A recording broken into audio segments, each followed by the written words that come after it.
Break के बाद एक बार फिर आपका स्वागत है। आप देख रहे हैं गांव किसान और अब बात करते हैं कामयाब किसान की दास्तां की। कामयाब किसान की दास्तां, जी हाँ, ये वो मंच है जहां हम आप तक किसानों की वो कहानियां पहुंचाते हैं जो कि दूसरे किसानों के लिए भी प्रेरणादायक होती हैं। ये वो मंच है जहां पर किसानों को अपनी एक पहचान मिलती है और साथ ही उनकी लगन, उनकी मेहनत, इच्छा शक्ति से जो कामयाबी उन्होंने हासिल की है उसे हम एक पहचान देने की भी कोशिश करते हैं।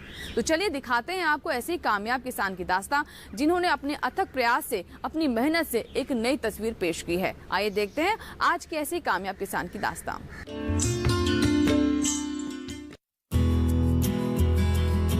पशुपालन से हमें क्या क्या लाभ होते हैं? सामान्य तौर पर जवाब में दूध से बने उत्पाद और खाद का जिक्र मिलता है। लेकिन जयपुर के एक शख्स है जो पशुपालन करके कई तरह के उत्पाद बना रहे हैं, जिससे मिलने वाला मुनाफा भी कई गुना है।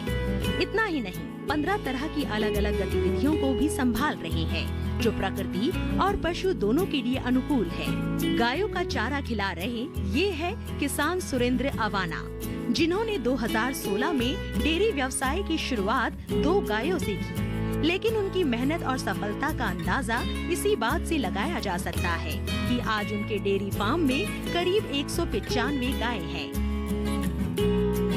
शुरुआत में कुछ मुश्किलों का सामना करने के बाद आज सुरेंद्र पशुपालन के साथ साथ मछली पालन, 22 तरह का चारा उत्पादन, जैविक खाद बनाना, बागवानी, गोबर से ईंट बनाना और गोबर से गमले बना रहे हैं। सुरेंद्र कृषि की गतिविधियों को पूरा करने के लिए बारिश के पानी का इस्तेमाल करते हैं।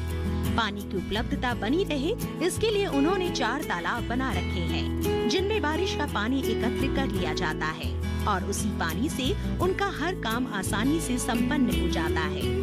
इन्हीं तालाबों में मछली पालन भी किया जाता है। अभी यहाँ 15 तरह की एक्टिविटी हो रही है, जैसे खाद बनाना है, मछली पालन है, बहुवर्षीय चारा है, फ्रूट के पौधे हैं 12,000 आदि, इस तरह का काम कर रहे हैं। शुरू में जब स्थापना की, लोगों ने कहा कि ये क्षेत्र क्यों चुना है, यहाँ तो पानी नहीं है, यहाँ मिट्टी में बजरी है या टीले हैं, तो इसमें आप लोग सक्सेस नहीं होगे।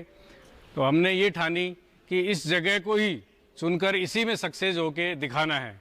जो किसान ये कहते हैं कि पानी नहीं है, हम कैसे खेती करें, उनको मैं कहना चाहूँगा कि आ जाओ मेरे फार्म पे, देखो हमने 4 पौंड बना रखे हैं और ये पूरा शेड है इसका, देखिए आप, पूरा पानी पौंड में जा रहा है। तो इस तरह से हम इसका शेड का, हमारी खाद फैक्ट्री का, चारों तरफ के स्टाफ क्वार्टरों का सारा पानी है वो पौंड के अंदर बरसात का बचा के और उससे खेती कर रहे हैं। और दूसरा, मिट्टी यहाँ की ख़राब है, उसके लिए हम देखिए गोबर और गौमूत्र से खाद बना रहे हैं, जो भी आपको दिखाएंगे।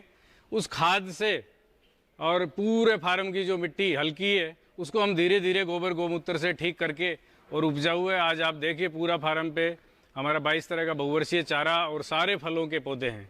तो इस तरह से हमने ये डेयरी की स्थापना की। सुरेंद्र मानते हैं कि कृषि और पशुपालन से अच्छा कोई व्यवसाय नहीं है। युवा अगर इस ओर ध्यान दे तो अपना ही नहीं बल्कि आने वाली कई पीढ़ियों का जीवन सुरक्षित कर सकते हैं। वो मानते हैं कि अगर पशुओं की सही देखभाल की जाए तो मुनाफा 2 गुना नहीं कई गुना किया जा सकता है। पशुओं के बेहतर स्वास्थ्य के लिए उनके फार्म हाउस में पशु अस्पताल भी खोला गया है, जिसका लाभ आसपास के पशुपालक भी लेते हैं। गोबर से और गौमूत्र से, जैसे अभी मैं आपको दिखाऊंगा, हम जैविक खाद बना रहे हैं और पशुओं के अपशिष्ट से बेस्ट प्रबंधन करके, जैसे गाय का गोबर गौमूत्र है, उसके अलावा बकरी की मींगनी जो हमारे फार्म पे है, भेड़ की मींगनी, मुर्गी की पीठ, घोड़ी की लीद, ऊँट के मींगने आदि राजस्थान की जो माइन से निकलती है, जैसे जिप्सम है, रॉक फॉस्फेट है, डोलोमाइट है आदि मिनरल, और ये पशुओं के अपशिष्ट मिला के हम जैविक खाद बना रहे हैं।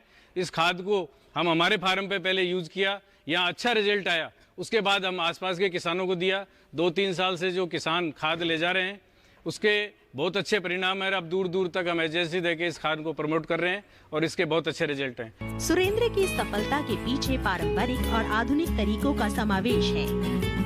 वो मानते हैं कि समय के साथ कई तकनीकों को तो अपनाना ही चाहिए, साथ ही पुरानी विधियों से भी शिक्षा लेनी चाहिए। ये समावेश ही हमें आगे ले जाने में मददगार साबित होते हैं।